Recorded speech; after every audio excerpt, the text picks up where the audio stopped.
Okay, here we go. Seneca, the Elder. 5. What we got? Perhaps I will place or put in many places um, thoughts of controversies which are said, dictus, things that people have said in one declamation. For it is not, while I'm searching for something, that I find it, but often a thing that is to me looking for it, I don't procure it, and presto, there it is when I am agenting something else. These are datives there.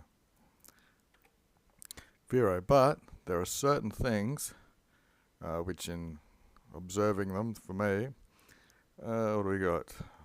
I'm not able to occupy, I'm not actually able to grasp hold of them, things I'm looking for, when some part of them are visible. The same things suddenly emerge with my animo. My mind is secure and repositive, or remote, or thinking of something different.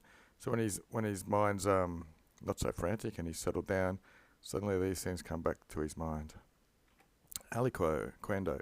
Sometimes even a serious matter is going on to me when I'm doing things.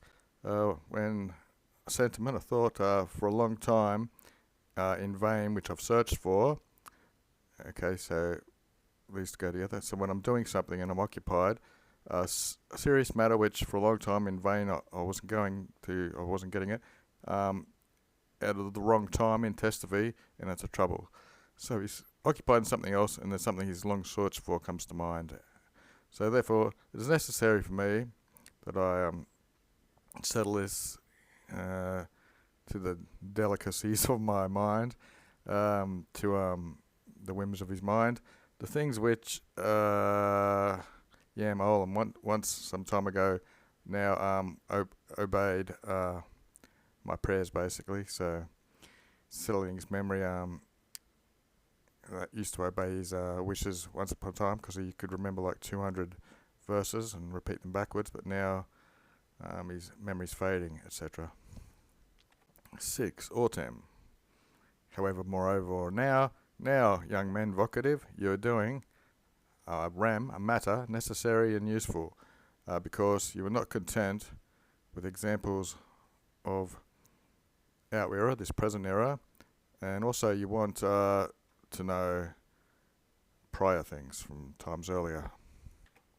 Primum, because, first of all, because in which way more examples are inspected or looked at, the more it helps you in eloquence. So here's the first reason, is the more examples you have, the better you get at speaking. And there's not one, although or however much praecipious he is or exceptional he is, not one person should be imitated. Because never is an imitator par. He doesn't become par equal to the original authority he's copying.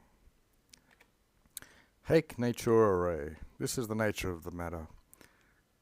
We've got a similitude, the imitation, is always on this side of truth. Citra is the preposition. So this side means it's short of, it's not all the way over there, it's fall on this side of it. Then, as you are able to estimate into how much daily the ingenia, your natural genius and smartitude, has decreased, and nescia qua, and I don't know what, by the iniquities of nature, eloquence has taken itself backwards. So eloquence has taken a step backwards by the iniquity, or however you want to pronounce that and translate it. So whatever Roman facundia, Roman eloquence had, that either or, was placed next to or preferred to the insolent Greeks, to that of the insolent Greeks, which flourished around Cicero's time, Circa. 7. All ingenia, all these smarty pantses, which are tolerate, they bring the light to our studies, were born back then in Cicero's time. Then the daily matters that are dealt with have come into deterioration. They've come worse, or either because of the matter or the luxuries of our time. People are more indulging. Shouldn't be a space there. For nothing is so death-bringing to ingenious, to your nature and your smarts as luxury is. So it's just complain about luxury. Or when the price of such a beautiful thing as eloquence or whatever has ceded, all the contests have been translated to terpier things, foul things, with much honour, and the thriving of questu, that's probably income and profit, or by a certain fate of whose malignancy and perpetuity is the law in all things. So that things produced led to their height, again, rather quickly fall to the bottom, indeed, are taken quicker than they ascended. So it takes a while to ascend to the top, and there's a very quick fall. 8. Ecce, look, the ingenia, the geniuses of our slothful youths is torpiding, it's slackened off. Nor is there any vigilance in labour of any one honest matter. Sleep and languor, and here we go again in ablative, and in sleep and languor, purposefully is fowler, has invaded all the minds with evil, basically. Singing and dancing, these obscene studies are holding, it's about feminated people, and it holds them, well, they're singing and dancing. Okay. And to frangere their hair, looks like breaking their hair, but it's braiding hair, and extenuating the voice, thinning it out, making it higher, to the basically the flattering nature of women. So it looks like these young men, besides singing and dancing, they're braiding their hair and speaking like a woman. The very softness of their bodies, contests, and they praise them, cultivate themselves the way women do, and in a very foul and mundane, unclean way. They give the appearance. This is the appearance of our youth in their cleanliness. These two are opposites. Immundus is dirtiness, and mundatus is cleanness, usually.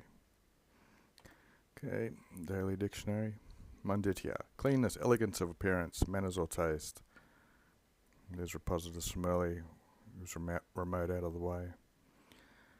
9. Who of your equals, people of your age, etc. What can I say?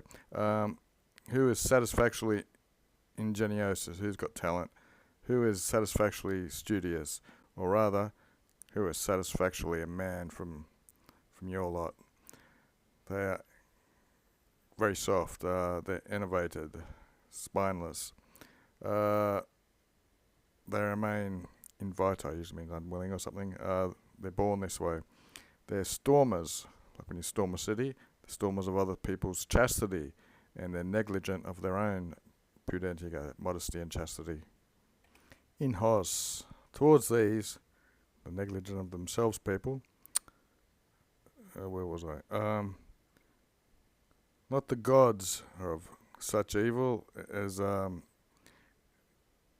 eloquence falls, basically. So what it's saying is just basically invoking the gods about such trouble and the state that eloquence has fallen now, which I would not admire at all, except the minds in which confers these things on themselves, these talent of eloquence.